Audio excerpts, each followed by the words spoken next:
সারা জীবন সংগ্রাম করেছি একটা স্বাধীন সার্বভৌম গণতান্ত্রিক বাংলাদেশ দেখব বলে। আজকে যে বাংলাদেশ দেখছি, এই বাংলাদেশের স্বপ্ন আমি কোনদিন দেখিনি।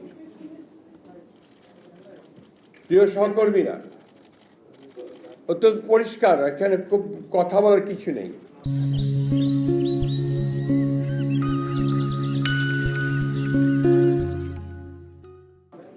আজকে ডেইলি স্টার নয়, প্রথম আলো নয়, আজকে গণতন্ত্রের উপর আঘাত এসেছে।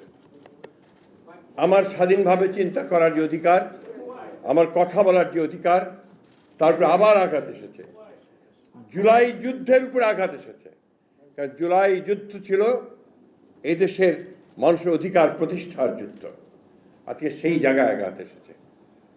তাই আমার অনুরোধ আপনাদের কাছে, কোনো রাজনৈতিক চিন্তা দল নয়, সংগঠন নয়, সকল গণতান্ত্রিক মানুষের এখন এক হওয়ার সময় এসে গেছে।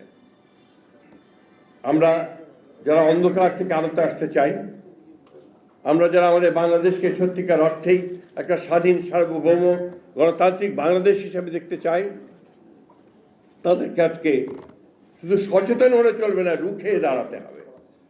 এখন রুখে দাঁড়ানোর সময় এসে গেছে।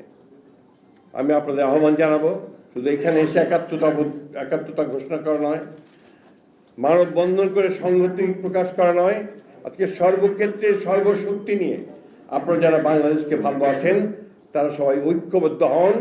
এই অপশক্তিকে রুখে দিতে হবে।